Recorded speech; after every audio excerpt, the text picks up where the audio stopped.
Қазақстанда өмір сүргеннен гөрі Кореяда өмір сүрген оңай ма деп ойлаймын да. Жұмыс таба аламын ба деген сияқты сұрақтар көп. Жұмыс көп, смело. Сен кімге сеніп келдің? Кореяға келемін десеңіз, кет арқылы келсеңіз болады. Нөл. Лақтырып кететін адамдар көп, ондай адамдарға жолып қалмаңыздар. Бізден ақша сұрамаңыздар. Қазақстанда адамдар действительно өмір сүріп жатыр. Түрмеге қамайды деп сөйтіп айтып жатыр да. 2 күндік ақшаңа мына жақта 1 ай өмір сүруіңе болады. Ананың ішінде не бар? Қазақстан қайтқым келмейді. Корея бұл мүмкіндік. Ал ассалаумағалейкум баршаларыңызға құрметті қазақ елі отандастар. Сіздерге оңтүстік Кореядағы қазақ бауырларыңыздан осындай Корея тарихында болмаған керемет подкаст ұсынамыз. Подкасттың жүргізушісі мен Кореядағы қарапайым қазақтың бай баласы Бай Абдолла. Біздің подкастқа қош келдіңіздер. Енді аты әзірге нақты қойылған жоқ, дегенмен соңына дейін тыңдаңыздар. Ал бізде бүгін қонақта таныстыра кетейін. Жанымда жүрген достарым, осы жігіттерден бастаған жөн көрдім. Таныс болыңыздар, танымайтын жандар. Бірінші жол үлкен деп Сәкеннен бастайық. Бұл жігітті өздеріңіз көрген де шығарсыздар, білетін де шығарсыздар.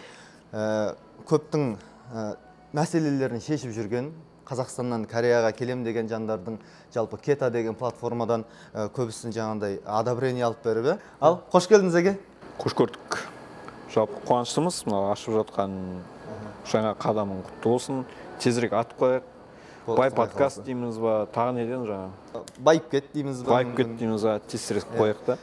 Келесі бізде Айдос бауырымыз. Бұл жігіттен бұл жігітті айта кететін болсақ, жалпы Қазақстанда көлік алып кісілердің жартысы осы жігіттерден алады енді. Көлік сатып, сонымен қатар қазір өздері өз орталарын құрып, мобилографиядан бір үлкен дүниелер шығарып жатыр. Алдағы уақытта омен де бөлісетін болады. Қош келдің, Айдос. Қош көрдік, рахмет шақырғаныңа. Және де біздің ортамыздағы, арамыздағы ең кенжеміз Нұрсұлтан бауырымыз. Таныс болыңыздар. Бұл жігіт біздің Кореядағы, біздің ортадағы жалпы номер 1 мобилограф, өзіміз мойындайтын. Ал баршаларыңа бүгінгі подкастқа келгендеріңе алғысым шексіз. Енді бүгінгі подкасты просто так өзіміз отырып шай ішкендей әдемілеп өткізейік. Шай ішкендегідей. Енді дәл қазір мен қолымда конверт тұр. Бұл конвертті көбісі не деп, не ұстап алған деп ойлап отқан шығар. Бұл конверт дәл осы подкасттың соңында ашылатын болады. Бұл конверттің ішінде сіздерге арналған тақырыптар, яғни сұрақтар, тапсырмалар, сондай-ақ қызықты нәрселер. Ал енді осы нәрсені Құдай қаласа столдың шетіне қойдым. Подкасттың соңында ашып орындайтын боламыз, жауап беретін боламыз. Түсінікті ғой. Сіздерге қызық болса, соңына дейін көріңіздер, каналға жазылыңыздар, лайктарыңызды басып, сұрақтарыңыз болса астына комментарияға жазып отырыңыздар. Ал подкаст басталды. Емін-еркін отырсыңдар, өздерінің үйдегілеріңдей. Аға, шүкір жақсы аман есен, енді кеп атсыңдар подкастқа. Құдай қаласа мінекей уф деп айтыр. Бұнытта жобамызды Құдай қаласа жаңа жылды өткізіп алайық деп жаңа жылдан кейін қалдырып жүрем. Жаңа жылдан кейін мінекей осындай сәт түсіп тұр екен. Аллаға мыңда бір сансыз шүкір. Ал енді подкастымыздың жалпы тақырыбы Кореяға келетін жандарға көбінесе көретін Қазақстаннан, елден, жерден, сол себептен де бір қызықты болсын деп арамызда ең осы Кореяда ұзақ жылдан бері жүрген Сәкеден бір ауыз сөздері болса, Қазақстаннан келем айтқан жандарға бір лайфхактарыңыз болса, Сәке. Жалпы енді лайфхак көп қошы. Кореяға келем десеңіз, кет арқылы келсеңіз болады, виза арқылы келсеңіз болады. Визаның түр-түрі болады, студенческий виза, медицинский виза бар, туристический виза бар. Бірақ оны именно қазір қиын оны алу. Қанша жерден 250-300 мың теңге, 500 мың теңгеңізді жұмсап жатып, сіз қанша документ тапсырып жатсаңыз да, сіз отказ алып қалуыңыз мүмкін да. Ең бастысы кетаны көріңіз, кетадан одобрение аламасаңыз, тағы да көріңіз, одан одобрение аламасаңыз, тағы да көріңіз. Просто качественно жұмыс істейтін адаммен істеу керек та жұмысты. Өзіне сенімді, лақтырып кететін адамдар көп, ондай адамдарға жолып қалмаңыздар. Качествоға ақша аямасаңыздар болды ең бастысы. Негіз бәріне сұрақ осы жерде. Бәрің кетамен келдіңдер ғой? Мен кезімде кета болған жоқ. Біз 2018-де келдік, кета 2022-де болды. 2022 1 апрельден басталып кета. Біз кетаны аяққа киіп келдік қой, брат. Енді бұл жігіттен де әзілге жақын, өздеріңіз көріп отырсыздар. Негіз осылай дұрыс ашылып отырыңыздар. сіздерден енді сұрақ болып жатыр, барынша шынайы жауап беріңіздер. Ортасында өздеріңізден сұрақ болса, маған да қойып отырыңыздар. Бұл жерде тек қана мен сіздерге келіп сұрақтың бәрін мәңдер, сұрақ жауап беріңдер деген нәрсе емес. Подкаст өздеріңіз көрген шығарсыздар, Енді бұл Кореян тарихында болмаған алғашқы подкаст болғаннан кейін. Ең бірінші бисмилласы. Бұл подкаст жалғасын таба ма, жоқ осымен бітеді ма? Подкаст жалғасын табады. Бұл әр выпуск сайын біздің қонақтарды ауыстырып отырамыз. Енді бұл жерде көбісінде сұрақ болуы мүмкін. Неге бірден 3 қонақ деген сияқты бағана басында да айтып кеттім. Енді неге 3 жігітті бірінші қонақ қылып таңдадым осы бір подкастқа? Себебі жанымда жүрген жақын жандардан бастағым келді. Сол себепті мінекей жанашыр бауырларым, бәріміздің ойымыз бір жерден шығады.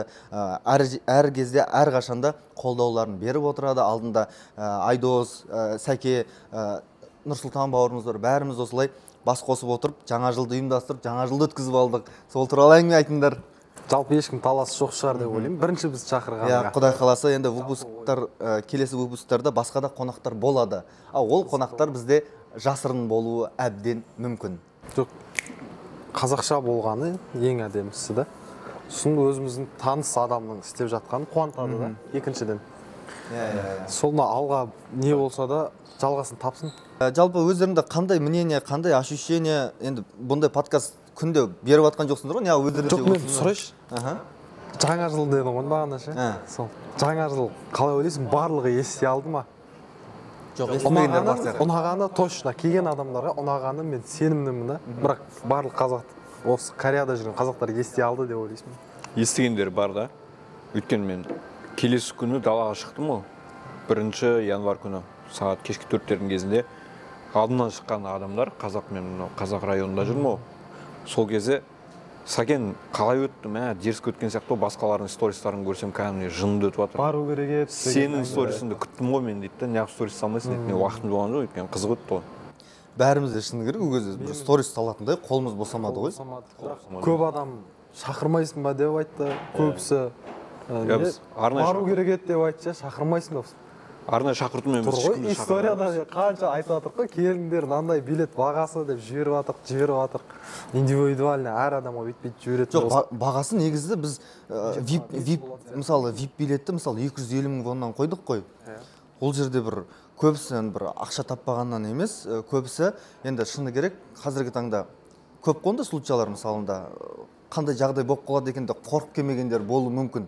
Дәл осы бір кештен кейін айтқан кезде смело емін еркін келесіде бір ұйымдастырған кезде келе берсеңіздер болады. Барлық келе береді деп меніңше уверенно отырмын да, себебі көрді да көз жеткізді біздің жасай алатынымызға, біздің қолымыздан келетіне да. Енді келетін адамдар мысалға 250 емес, біз 350-400 десек те келеді, мен уверенмін. Иншалла. Құдай қаласа сіздерді күтеміз онда. Сіздер не дейсіздер? Күтеміз. Келесі біз Кореяға алдыртатын жұлдыз кім болсын деп қалайсыздар? Кімді сіздер өзіңіздің жаныңызда бір дастарханда көргіңіз келеді, комментария жазып кетіңіз. Шіркін, не дейді? Құдай қаласа, иншалла сол күнге жеткізсін. Құдай қаласа, Наурызды ұйымдастырасыңдар ма деген уже бізге сұрақтар кетіп отыр ғой. Жігіттер, не дейсіңдер бұған? Ұйымдастырған андай грандиозный нандай керек емес секілді ше. Мен ұйымдастырып жатырмын ғой. Қой, бізге айтпай. Біз бүйтіп қалайын деп тұрмыз, білесің бе? Так. Бастасай? Қалжыңдаймын. Прикол ұстап отырмын ғой. Бұл просто Сәкен алдында жаңа жылдық кештің соңында айтқан болатын. Мен енді адам жинамаймын деген. Енді білмейміз оны рас өтірігім, Құдай қаласа болашақта жинайды негізінде. Жоқ, егер де мен адам жинайтын болсам, қалай? Только официально жинаймын да. Ол жерге мэр городың печаты керек. Ол мэр городтан алсаң, мэр город деген акимат қой. Уже полиция қосылады. Лучше солай жинаған жақсы. Грамотно болады да бәрі. Қараңыздар, сіздердің қауіпсіздіктерің үшін барлығын жан-жақты ойлап жүрген, жалпы осы біздің кругтағы жігіттер, яғни жаңа жылдың осындай керемет деңгейде өткені, әрқайсымыздың жасаған еңбектеріміздің нәтижесі жігіттер. Сол себепті баса берейік алға. Сіз дегеннен кейін ба бұл жігіттер жота ашыламай отыршы, сен деп сөйлей берейік жігіттер, бәріміз. Ехала болса кеттік. Ал кімде қандай вопрос бар? Жалпы енді Қазақстаннан келетін жандардың көбісінің сұрағы қалай келемін, қалай келсе болады, жаңа кет адам бөлек, жас ерекшелігі қандай болу керек, жұмыс таба аламын ба деген сияқты сұрақтар көп. соған не жауап бересіңдер сендер? Не вариант бар? Жұмыс көп, смело. Қазір мысалы қыс сезоны болып, қыстың кезінде дала жұмыстарында істейтін адамдардың көбісі қазір заводта, шыны керек, заводта жұмыс табылмай қалуы мүмкін. Бірақ ер балаларға стройкада жұмыс табылады. Ол талай таныстарымыз келіп стройкаға мен тауып берген жоқпын, например, өздері ақ бір екінші, үшінші күннен бастап стройка тауып жұмыс істеп жатыр. Далада қалмайсыздар, далада ұйықтап, қазақтар қалмайды далада, бәрібір үй табасыздар. Бұлай Қазақстанда өмір сүргеннен гөрі Кореяда өмір сүрген оңай ма деп ойлаймын да. Далада қалмайсың да. Иә, келісемін. Мен кеше Алматыға барып келдім ғой. Ана жақтан айтшы. Қалды шынымен. Мына жақтың продуктасының ценасы ол жақта бірдей болып тұр ғой, бірақ проживание андай зарплата келмейді да бір-біріне ше. Адамдар мен әлі де естіп жатырмын ше. 300 мың зарплата аламын дейді да, 600 мың кредит төлеймін дейді. 300 мың қайда дейді ғой. Маған айтады, мен жақтан не қайда десем, мен сондаймын деп кеше бір бала жазып жатыр да. Соны мә ол қалай? Бізде көбінесе андай алдау, алаяқтық дегендер андай неге ойнау ше, құмар ойындар ойнау, осы нәрседен пайда болатын секілді ше. Осы нәрседен пайда болады. Ол неге кетпей ақ қояйық? Политика жоламай ақ қояйық. Просто Кореяға егер келетін болсаңыздар, мына жақта мотивацияңыз мықты адам болсаңыз, сіз қыста келіңіз, жазда келіңіз, любой моментте жұмыс таба аласыз. Просто бір зона комфортада қалып кететін адам болсаңыз, типа мысалға сіздің бір қалаңызда жұмыс жоқ, жұмыс жоқ деп жата беретін адам болсаңыз, сіз аш қаласыз да, бір ай, 2 ай, 3-ші ай уже үйдейлеріңіз жазады, қайтсай не қылып жүрсің, ақша жібермесең деген секілді. Сосын сіз морально құлайсыз, былай да құлайсыз, сонымен қайтасыз еш нәрсе таппай. Сол үшін амбиция мықты болу керек. Дәл осы жерде осындай бір ой келіп қалды да. Енді барлығын басын өткен сияқты, мен ойымша енді Кореяда жүрген қазақ бауырларымыздың, не десеңіздер, например, бастапқыда бір жұмысың жөн жүрмей жатқан кезде туысқандарың уайымдай бастайды да. Қайт болмаса балам, інім, қайт, не қыласың, тастасайшы деген сияқты. Сендерде болды ма сондай? Болды, иә. Сенде? Қалай жеңдіңдер? Болмады ма мүлдем? Қалай жеңдіңдер? Өз-өздерің жеңдіңдер ме? Или сол айтып жатқан адамдарды успокоить еттіңдер ме? Қалай болды? Просто мен 2016-та келдім да, 1 жыл істеп кеттім. Сол моментте бір случай болды, сол кезде айтты, мен қайттым, бірақ потому что қайтқаннан басқа вариант болмайтын ситуация болды да. Ал осы келгенде ондай жағдайлар әлі болып жатқан жоқ. Бірақ бар көз алдымда болып жатырған ситуация ғой. Біреулер бұдан мотивация алады, біреулер наоборот түсіп кетеді, неге қолдамайсыздар анау. Білмеймін қалай, кім қалай жеңіп жатқан. Сен қалай жеңдің, например? Менен бірақтан ол зат үй тарапынан болған жоқ. Яғни достар арасынан, ағалардан болды. Маған Корея қатты қызық болды. Оны ақша таппасам да бір көріп кету керектей дәреже болды. Сонымен мен солай жүріп, Кореяны көріп алайын деп жүріп, өсіп кетіп, жұмыс жүріп кетіп, сонымен қалып қалдым. Енді осыны қысқа нұсқа не істемей, былай қылайық, ашып айтайық. Бізді ар жақтан көріп отқан қаншама көрермендер бар да, көбісі айтады да, әшейін просто этап-этаппен бүйтіп айта салады, бізге ашып айтпайды деп көбісі жаңағындай несін білдіріп жатады пікірінше. Енді дәл осы жерде қойылатын сұрақ мынандай болып тұр да, әркімнің көкейіндегі сұрақ болуы мүмкін экран ар жағындағы көрермендерден. Менен өз басымнан көп сұрайтыны, кімге сеніп бардың, қандай таныстарың болды ма, бізде таныс жоқ, барсақ қалай болады ол деген сияқты. Мысалы, сен кімге сеніп келдің? Кімге сенгенде Құдайға сенесің ғой, ең бірінші. Жоқ, ол міндетті түрде ғой, ол факт қой. Бір таныстарың болады ғой, тауып аласың деген секілді. Негізі туысқандарым болды, мен соларға примерно сеніп келдім. Мен Нұрсұлтан деген кластасым бар, екеуміз бірге келгенбіз. Сол Нұрсұлтан екеуміз бір-бірімізге сеніп келдік қой. Бір-бірлеріңе поддержка болып келді. Бірге келдіңдер ма? Осы жақта болған. Менде ешқандай таныс болған жоқ бұл жақта. Мен өзіме сеніп келдім, шыны керек. Бірақтан Қазақстанда жүрген кезде Сәкенге жазып жүрдім бірақ. Сәкен, сізге жазып жүрдім ба? Ұрыс берген десіңде ма? Ұрыс беріп жүрсің ба не? Кішкене ол кайт ұрысып жатсың да балаға.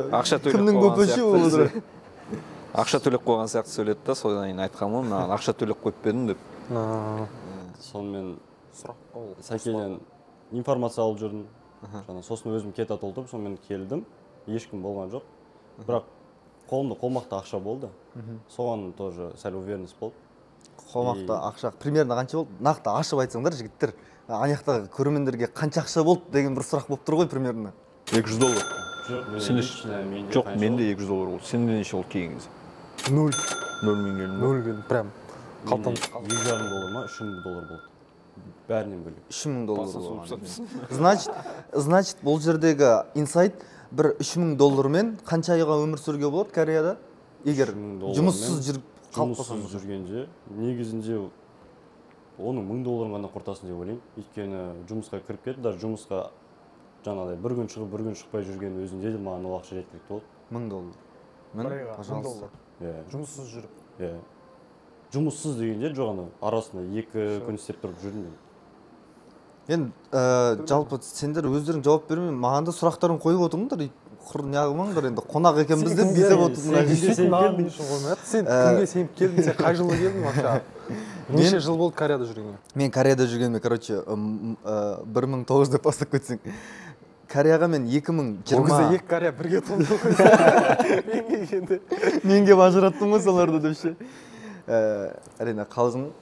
Енді мен келген кезде шыны керек, мен бұл жаққа Кореяға келем деген ой болмады. Сонымен не керек? Мамам осы жақта, анам 5 жыл жұмыс жасады. Осы Кореяда қара жұмысын жасап, 5 жыл жүргеннен кейін маған звондап шақыра беретін, балам кесе. Сонымен мен бармайын дегеннен кейін үмітін үзді ма, әпкем шақыртады ғой. Әпкем ол келеді де өте алмай подвалдан қайттан қайтып кеткен. И сонымен қайттан кете тапсырады. Сол кезде әпкем отказ келеді де, мен әпкемнен кейін бір күннен кейін тапсырдым, маған одобрение шығып кетеді ғой. Ойлаңдаршы. Сонымен не керек? Ойлаған жоқ, Кореяға өтсем. Мендегі басты мақсат бір Кореяға өтіп алып, бір жұмысты қырам, жоям деген ой мақсат болмады мүлде. Просто келіп, анамды ғана 5 жыл көрмеген анамды көру болды. Сол бір сағынышты басу болды. И келдім, көрдім, шүкір Аллаға, сан шүкір. Енді влогтан көрсеңіздер болады, дәл осы YouTube арнада ең астына түссеңіздер, ең бірінші шыққан влогымда қандай эмоциям барлығы көрінген. Сол жерде камераға енді қатты жылай алмадым шыны керек, бірақ іште өксік болды. Енді солайынан келдім, былай айтқан кезде енді анама сеніп келдім. Осы жақта анам бар дейді. Және де бір нәрсе айтайыншы, көбісі айтады ғой, көп жүрген адамның жәнінде, көп жүрген Кореяда сол кісінің жәніне бірден баратын болсаң, сенде адаптация тез болады. Неге? Саған тез көрсетіп тастайды да, мынандай жерде мынандай бар, мынаған жолама, бүйтпе, сөйтпе. Сен уже қабылдап аласың да, бір айдан кейін мен шыны керек, мамамның өзін үйретіп жүрдім. Мынандай жерде мынандай бар екен, мынандай жерде ол білмейді. Сен жақын адам, типа сенің тіліңде сөйлейді да. Тез адаптация болды бұл айтқан кезде. Сондай бір қызықты нәрселер болды. Қазір анаң сен Қазақстанда? Қазақстанда мен келгеннен кейін 4 айдан кейін белгілі бір себептермен анамды Қазақстанға сентябрь айында шығарып салдық. Мынандай сұрақ қойып тұр да. Тура бағанағы сен бізге қойған сұрақ қой, просто саған айтпадым осы уақытқа қайдың, болмаса қайтасың ба, не болып жатыр, уайымдап жатырмын, жұмыс болмай жатса қайтсай деп айтты ма? Мен айтатын анам ондай сөз мүлде айтпайды. Неге десеңдер, өйткені біледі қандай өмірі қалай Кореяның, ақшасы қалай, жұмысы қалай, не істейді, не бар, не жоқ. Сол себептен маған бір ауыз сөз айтқан жоқ. Наоборот, қалда жұмыс жасап, жағдайыңды жасап ал, істеріңді істе бар. Сендер сонда не қиыншылық болып отқандарын мамаларың айтасыңдар ма не? Қалай дейді? Не қиыншылық болып отқандарын мамаларың айтасыңдар ма? Жоқ, ол жерде мынандай ғой, қиыншылықты сен мамаңа айтпасаң да, ол Кореяда өз өмір сүріп кеткен білет қиыншылығын. Ол сенен сұрамайды да қиыншылық болып жатыр ма деп.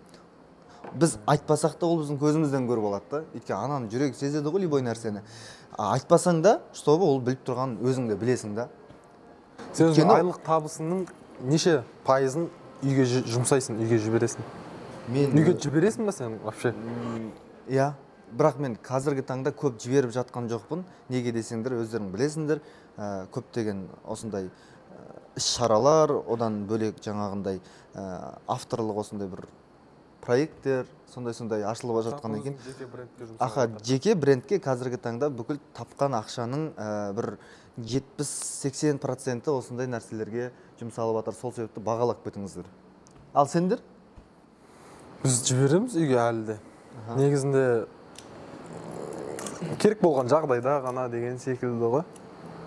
Так, основном бізде қалған өзіңе болашаққа депозитке сондай пландарыңа саласың.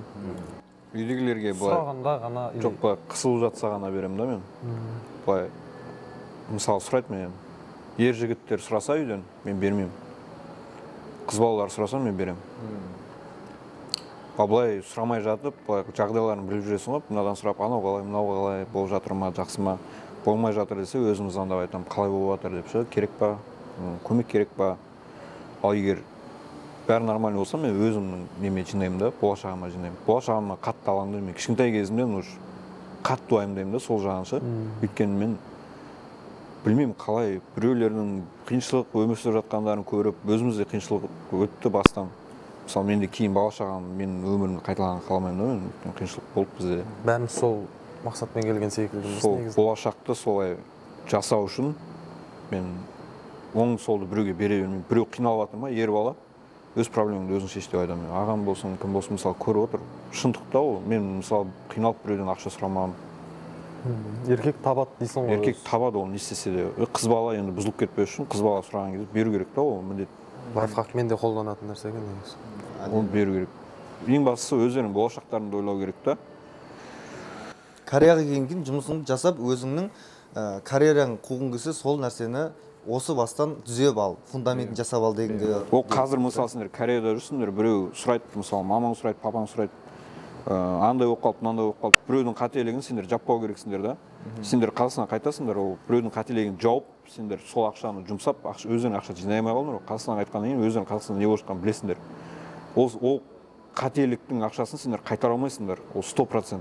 Сен сол жақта маңырап қаласыңдар да, қайттан қай жаққа барсам болады, Европаға барсам болады, Америкаға барсам болады деп жүресіңдер. Ойларында да болмайды да ол нәрсе ше. Саған просто айта салады, осы уақытқа не істедің дей салады. Не істедің дей салады да. Сен ол майдалап. Мысалы қазір мына подкаст көріп, астына біреу жазуы мүмкін, туысқан сыйламайтын біреу екен деген сияқты ше.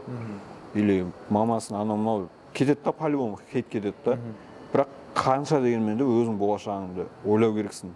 Ол шын нәрсе. Мысалы қазір менің мамам бізді қатты ойлайды өзің төркіннен гөр.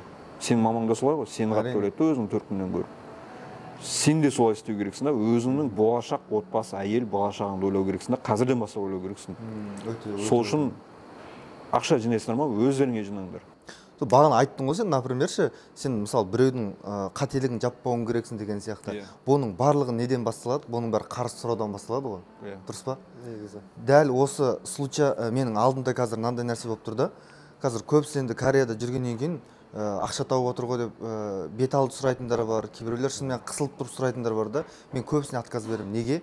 Өйткені мен шешемнің қателігін жасағым келмейді да. Неге? Өйткені шешем осы жақта қиналып жүріп, ақшасын біз үшін жинап, қалай өсірсем, өндірсем деп жүріп, жинаған ақшасын қарыз сұраған адамдарға жүрегі жібіп, бауырлары болады, туған туысқан достары болады, солайынан кетіп ақшасы жиналмай қалды былай айтқан кезде. Былай айтқан кезде қарыз шетелде жүріп жұмыс жасап жүру, біреуге қарыз беретінде сен жағдай емессің. Сен қанша қалтаңда ақша болса да сен шетелде жүргенімен, шетелде жүр деген атпен сен жұмыс жасап жүргеннен кейін, еңбек жасап жүргеннен кейін, сен неше уақыт жүретінің де белгісіз да ше. Ертең кетіп қалуы мүмкін да. Иә. Ана жақтағы сен жинап отқан тиының болмаса артық сен просто ауада жүрген секілді боласың. Өзіңнің болашағың үшін эгоист болу керек та. Готовый эгоист болып кетпеу керек. Просто өзің болашағың үшін эгоист бол, өзіңді ойла, өзіңе жина. Біреу анашықтан шыбап ұсталып қалды ма Қазақстанда, или авария болып қалды ма, ол сен қателігің емес, ол оның қателігі. Сен оған бересің, қайтарасың, жауап бересің, косягын 300 мың сұрайды. Болды ондай случай осы жақында. Шыбап ұсталып қалып, анау ойбай 500 мың сұрап жатыр, 300 мың сұрап жатыр деп 15 суткаға қамап қоятын болды деген сияқты. Оның қателігі да. Сен бердің ол ақшаны. Одан басқа тағы біреу сұрайды, анау сұрайды, садикке беру керек, балам ақшасын бере алмай жатырмын, анау мынау квартирамды төлемей жатырмын. Сол сияқты біз сияқты қазірден бастап ойлану керек еді да ол. Сен бересің, қазір ақшаң жоқ, қайтасың, одан қайтадан сұрасаң қайтарып бермейді. Енді Кореяға алғаш келіп жатқан, жаңадан келіп жатқан құрметті жастар, бауырлар, ағалар, әпкелер болсын, барлықтарыңыздың құлақтарыңызға алтын сырға деп айтып жіберейік осы жерде. Бізден ақша сұрамаңыздар. Ақшаның бәрі проектке кетіп жатыр. Және де енді әркім жағдай әртүрлі ситуациясы, бірақ дегенмен барынша ақшаларыңызды жинап қайтқандарыңыз дұрыс. Нау сұрады екен деп жүректеріңіз жібіп бере сағанда өте қалай айтсам жеткізе алмаймын, потому что сіз мына жақта қара жұмыспен әреңдегенде тапқан ақшаңызды қарыз бересіз, ал Қазақстандағы жағдай не отыр? Мысалы кеше ғана келдім деп отыр, азық-түлікпен мүлде екеуінің бағасы бірдей, Корея мен Қазақстан десе де ақша айлық көрсеткіші аз. Қазақстанда ше, брат, біз мына жақта білінбейді мысалға. Көрсе саламыз, бір нәрсе жасай саламыз ғой. Қазақстанда адамдар өмір сүріп жатыр, выживать етіп жатыр кәдімгідей бар ғой. Мына жақта бізде білінбейді ғой. Анда барасың, мында барасың, бір кішкене жұмыс істеп жүрсең, мысалға, сен жетпей жатқан жерге жеткізіп жібере саласың деген секілді. Мысалы, 2 күндегі ақшаңа мына жақта 1 ай өмір сүруіңе болады. Тамағыңа жататын жерге, например, сен айтып жатсаң $1000 1 айға жараттым деп ше. Ал соны экономить етсең болады ғой. Болады. Неге болмасын? Мен стройкада істедім ғой. Біз Нұрсұлтан екеуміз бір бөлмелі үйде тұрдық, 400 мың вон төледік айына. Енді ойла, 200 мың алып қаласың, ол 200 мың алып қалады. Тамаққа одан бөлек бір 300 мың алып қалсаң жетеді да, тамаққа былай жетеді. Ол 300 мың алып қаласың, мен 300 мың алып қаламын, $500. Біз 2016-та сөйтетіміз, $200 алып қалам да, 200 мың вон алып қалам, 100-ді үйге, 100 мың продуктіге общий бәріміз, мысалға, үйде 5 балама тұратымыз 3 комнатада. 500-ге жүпті 1 айлық тамақ келеді, 1 айлық анау жабылады, болды, басқа еш нәрсе кереміз, жұмысқа жаяу барып келесің, обед сояқтан, ужин үйден. 2 жыл, 3 жыл солай істесең, жер алып үй көтеріп қоясың. 3 жыл тоқтамай солай істесең да. Енді осы жерде менде сұрақ болып отыр да, айтып отырсыңдар ғой, мысалы, 1 күнге жетеді, 2 күнге жетеді деп ше. Ең минимальный тапқан күндік және айлық табыстарың қанша? Ең минимальный айлық жарты күнге шықсаң, сондай моменттер болатын ше, 50 мың вон алып қайтатын. Ол андай обедке дейінгі жұмыстар, немесе барсаң жұмыс болмай қалады да, просто ұстап жіберетін ше. Ал неше айлық ең аз тапқан айың, мысалы, январ ма? Январ айында мен ай бойынша ма? Аха. Ай бойынша менде где-то максимум бір тапқан бар еді ше, 500 мың ба, сондай тапқан. 500 мың ба? Бір ай жүріп. Сәкен алдында әңгімесі өтіп кетті. Сәкен сені қанша таптым дедің бір айда? 103 мың бар. 103 мың Жоқ, сенде тапқан ақша бар ғой негізінде? Бар ғой. Бар, просто оны сенің косягың алып қалды ма? Былай ғой, мен үлкен бір косяк жасап қойдым да. И саған? Государственный үлкен ущерб жасадым да мен. Сосын бастыққа айттым. Бастық, маған звондайды, маған осындай бір нәрсе дейді да, мен ол кезде тілді 50% түсінем. Сосын бастыққа берем, қасымда как раз жүрді да, мен сөйлесші деймін. Сосын ол тұрады да маған, агесіме да бір нәрсе бар, келіседі да, сосын маған қайтарады. Сосын не дейді десем, сен ана косягыңды 12-ге шейін жаппасаң түрмеге қалмайды дейді. Чуаш кетем ана жерде, серьезно ма десем, иә дейді да, ақшам бар ма, төлей сал дейді. Сосын айтамын ғой, мен Қазақстанға жүріп салдым ақшаны деймін. Шынымен қамай ма десем, иә 12-ге шейін уақытың бар, сен түрмеге қалмайды деп сөйтіп айтып жатыр да. Бүйтіп көрсете ма? Жоқ, бүйтіп көрсетеді, камок деп. Камок деген түрме деген сөз. Сөйтіп чошку етемін да, айтамын ғой, сенде ақша бар ма деймін. Сосын маған айтады, иә бар, сенде жоқ па дейді. Иә жоқ, төлей салшы десем, жарайды дейді да, бүйтіп алады да, ол 5 минут шұқылап отырып төледі. Маған көрсет чегім, міне төледім деді. Сосын менің зарплатамнан ұстап қалды, жарайды деді. Сосын зарплатаның уақыты болып, мен ол кезде где-то бір 30 күн тоқтамай істедім. Өз Нұрик екеуміз істейтіміз ғой, класстас. Екеуміз тоқтамай жарысады, 40 күн істеп, бір күн демалып істейтіміз ғой іште. Сосын еще Яганға шығып кетеміз, Яган түнгі 12-ге дейін болады. Оған да тағы да дополнительный ақша аламыз. Сөйтіп жүріп, ол кезде айына 6 миллион сондай табатынбыз. Кафель жабыстыратынбыз. Кафель қымбат жұмыс, оны бәрі біледі, Кореяда жүретіндер. Қазақстанда да қымбат қой кафель. Сөйтіп маған ақша жібереді, зарплатам түскен кезде. 103 мың вон, сенің зарплатаң дейді.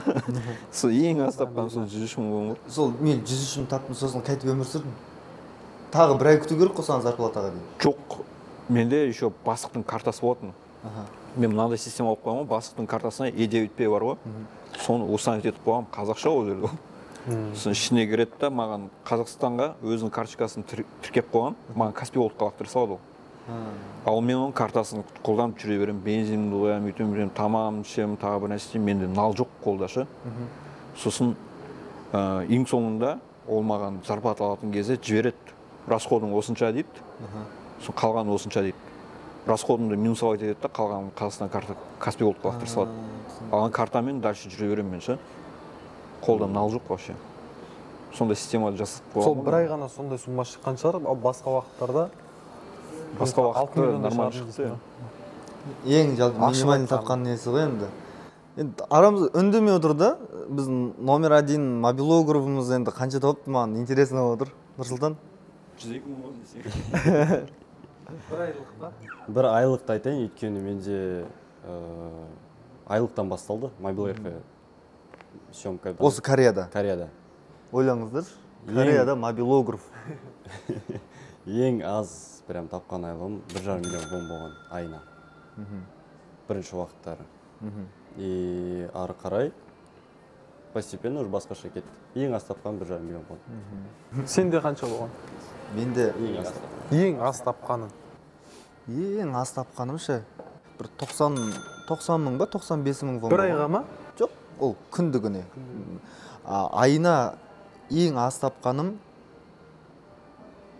бір минимум бір 700 мың шығар. 700 мың вон. Ең аз тапқаным ол. Примерно сондай шығар. Неге?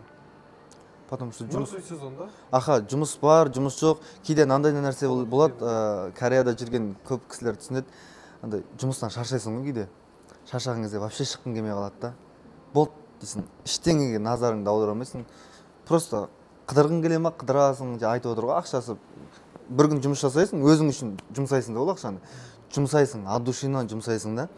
Демалып жатасың бір апта жатасың, 2 апта жатып қалатын кездерің болады ше. И сондай кезде, мысалы, айлығың былай айтқанда аз шығып қалады да. Аз шығады. Просто андай ғой, көп адамдар келеді да, жұмысты ұрат. Айтасың ғой, мында барайық, жоқ дейді, жұмысты ұрат. Потом ол барады да, әбден орнып болған соң жұмысқа желаниясы қайтып қалады. Ешқайда шыққысы келмей қалады. Елге қайтқысы келіп, сөйтіп қайтып кететіндер де бар екен, негізі мен естуім бойынша да.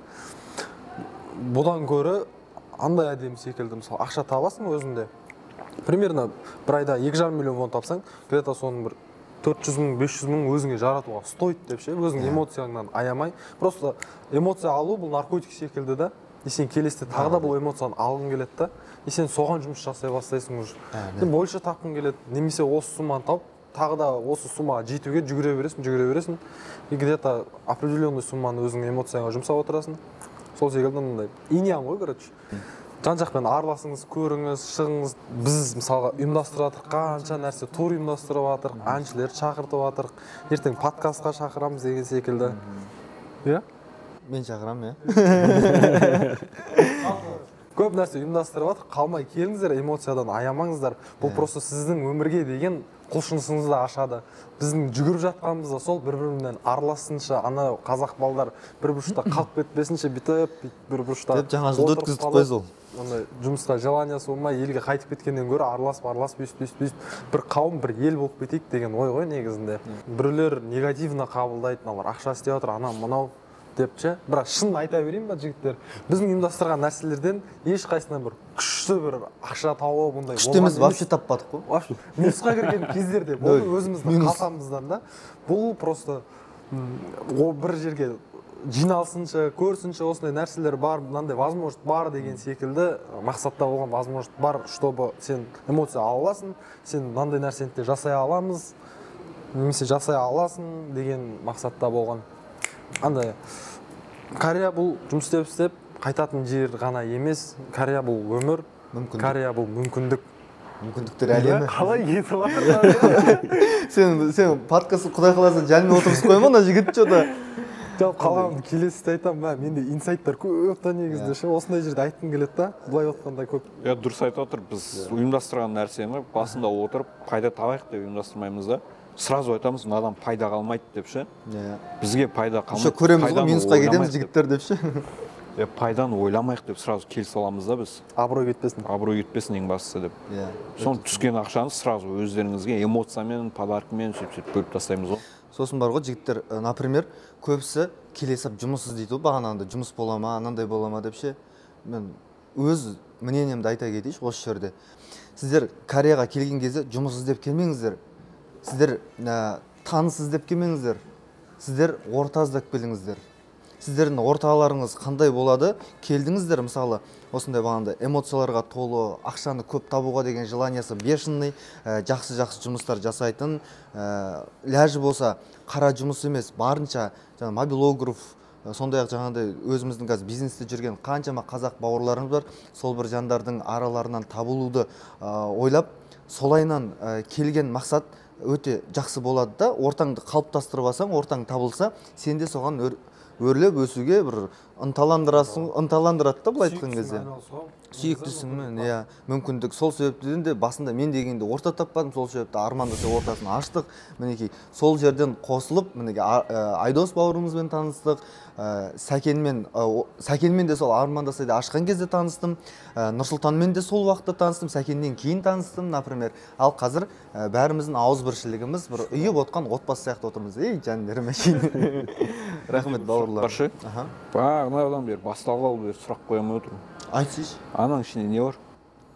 Бұның ішінде, жігіттер, сендерге жұмбақ нәрселер бар. Қазір сендерге бұл беріледі. Қазір соңғы бір сұрақтарымыздың бір-екеуіне тоқталып кетейік, сосын нақты айтатын болам. Ақша бар ма? Біздің зарплатамызда? Ол сіздерге де, құрметті көрермендер, сіздерге де интрига болып қалсын. Сосын соңына дейін көреміз. Енді соңғы бір сұрағымды қоя салай, мейлі. Қашан елге қайту жоспарда бар? Маған қарады. Бәрін ойландырып тастадым ғой. Менде бір определенный сумма бар. Сол сумманы жинап алайын да. Қашан сол сумма сразу галочка болып шығады. Сразу ұшып кетемін ғой. Сразу шығып кетесің. Қазақстанға. Мен білетін, мысалы, Сәкен болатын болса, айлық табысы былай примерно есептеп қарайсың ғой. Значит, ол көп сумма болып тұрды енді. Қанша дейді? 1 миллион, 2 миллион доллар ма? Сол 1 миллион, 2 миллион доллардың ар жақ бер жағы аудап қоямын. Негізі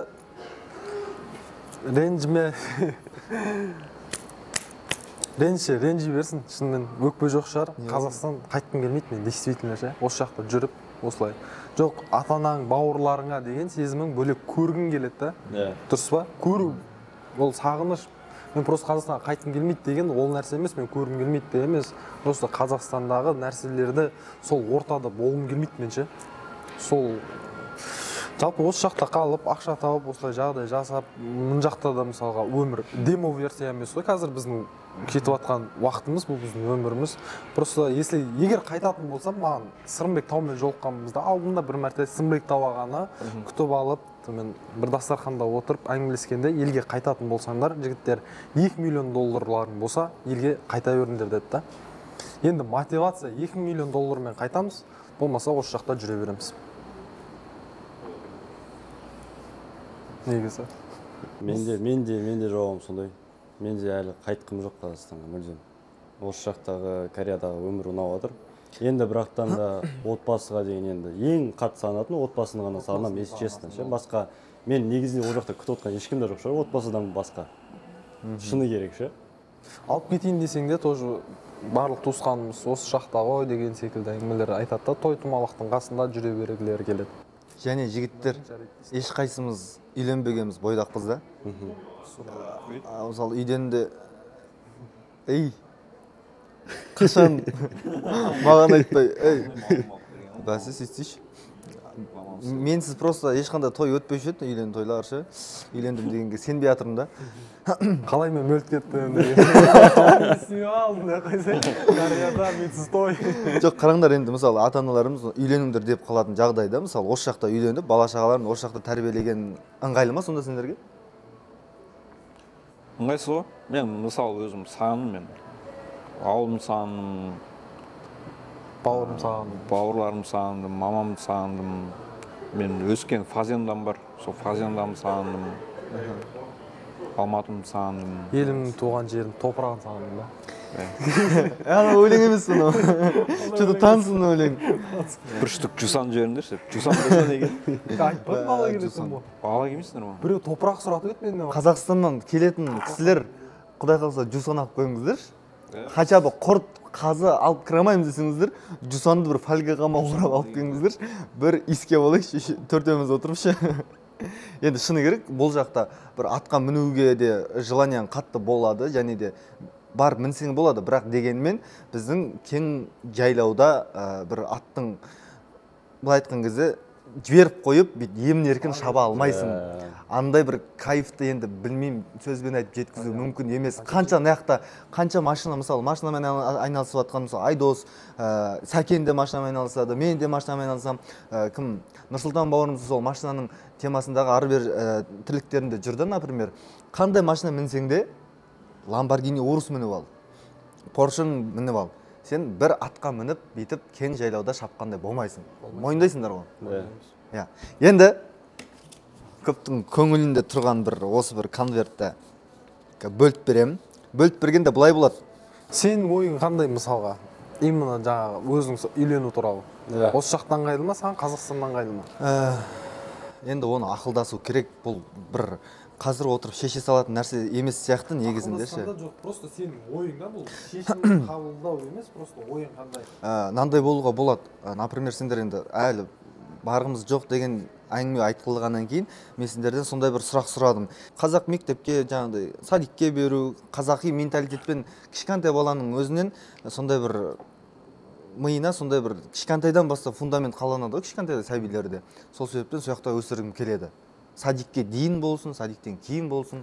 Тілінің қазақша шыққанын қалайсың просто? Қазақша шыққанын қалаймын, иә. Ол жалпы тек қана тіл деген нәрсе емес, әрбір жердің өзінің бір энергетикасы болады екен да. Корея ма? Мысалы, Кореяның энергетикасы бөлек, например. Қазақстанның бір жеріндегі алатын эмоцияң басқа. Сондай нәрсені бойына сіңіріп өскен кішкентай бала өзіміздің қазақ болып өспесе керек емес сияқты деп қоямын. Әлде керек ба? Жігіттер, бағана конвертке оралайық. Мына жерде 3 конвертті жеке-жеке аттарын жазып қойдым. Сәкеннен бастағым келіп отыр осы конверт бойынша. Сәкен, ішінде 3 вариант бар сенде. Енді Құдай қаласа ондай да болып қалар. Дегенмен осының ішінде 3 вариант бар. Бір вариант қана таңдай аласың. Ішінен біреуін таңда. Мен орындай алмаған нәрсе жоқ. Нағыз жігіт. Оқыма. Просто ойланда, істей алатын болсаң істейм, болмаса, ана бір конверттің ішіне біз 50 мың вонды салып, атмен алсаң болады. Істейм. Оқиын ба? Оқы. Не істеу керек? Арманды сай ортасына 2 миллион вон қалдырып бересің дейді. Қалай дейді? Бәсе ондай сұрақ жоқ сияқты ғой бізде. 10 адамға тегінге де тапсырып бересің дейді.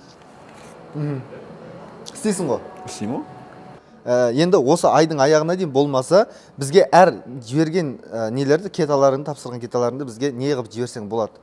Чегін көрсетіп, тегін өзінен отзыв алып деген сияқты. Түсінікті ғой? Сол келістік. Сәкен істейді. Енді кезек Айдоста. Айдос, сенде де дәл сондай вариант. Үшеуінің біреусін таңда. Ортасында және шетінде, екі шетінде тұр ғой. Ортасындағы көзге түсіп тұр ше? Ортасындағы ма? Үш тапсырма сұрағы бар. Мүмкін әшейін жай сөз болуы мүмкін ол. Тағы саған да. Сенің ше? Үш сұрағың да осы дейсекілді. Ішіндегі барға. Андай любой сөз болып қалуы мүмкін, мүмкін тілек болуы мүмкін ол ше. Шынымен, ішінде мынау бар ғой, мына жазу бірдей, үшеуінде де, короче, осы жазу тұр деп ойлаймын мен. Жоқ, қателесесің. Маған хитріс жасап атсың. Жоқ, егер қазір орындайын дейтін болсаң, жауап, сұрақ бұл жерде. Сұрақты оқисың ба, оқитын болсаң, орындауың керексің. Ал егер де орындай алмайтын болсаң, жауап беруің керексің дейсің. Жауап беруің керексің. Ал если жауап бере алмаймын дейтін болсаң, просто так мынаны жауып, конвертке 50 мың вонды салып тастайсың. Неге? Ол 50 мың вон, Құдай қаласа біздің осы ортамызда ашылып жатқан, мысалы Армандасайдың өзінің қаржылық фонд дейді ғой, ол жаңағындай қайырымдылық қорына, сондай жағдайларға жұмсалатын болады. Керемет. Кежапың бар ма? Тоңжанка? Кежапоны бар бауырым. Егер жіберем дейтін болсаң, мен жібересің ба Тоңжанкеге? Жауап бере саламау. Өзің көрінді. Просто көпсіне қызық сұрақ шығар деп ойлаймын. Сол үшін мынаның жауабын беру керек. Қашан үйленем деп жоспарлап отырсың? бұйырса деген қазақта. негізі мен осы сұрақ түспесе екен дедім, просто әшейін вариант ретінде көргем. Аха. Нақты несін айт маған, датасын айт. Дата жоқ. Потому что мен жазып қойын календарыма, Айдостың тойы, мен бос емеспін деп. Жоқ, Құдай қаласа деп. Енді білмейсің ғой, брат, бәрі жоспар. Қазір айтам. Ойда бар, жоспар құрылған жоқ. Осы жылы ма әйтеуір? Ол да белгісіз. Ей, Жоқ, ойда жүрген нәрсе да. Және процесте болып жатырған нәрсе деп айтсам болады да, бірақ қай уақытта екен белгісіз да бұл дүниенің. Мүмкін момент болып кетуі мүмкін, бір нелерге байланысты, ситуацияларға байланысты, если так сложится былай. Жақын арада. Иә, гладко болып кетеді. Жақын арада емес, но білмеймін енді ше, былай гладко кететін болса барлығы ертерек қылуға болады. короче, Кореяда үйленсең де, Қазақстанда үйленсең де, Құдай қаласа өзіңнің теңіңді тауып бақытты болыңдар. Действительно, Кореяда уақыт тез өтеді деген рас қой. Уақытың өтіп жатыр, өмірің өтіп жатыр. Болды, қайырма енді. Уақытың өтіп жатыр, өмірің өтіп жатыр. Бір қағазын таңда. Любой қағаз таңда, любой нәрсе шығуы мүмкін. Жақсы нәрселер шықсын Айдор. Оқымайсың, дауыстамайсың. Орындай алатын болсаң орындаймын, орындай алмайтын болсам Сұрақ бұл жерде. 50 000 вонды тастайсың. Қандай сұрақ? Орындай аласың, жауап бере аласың ғой.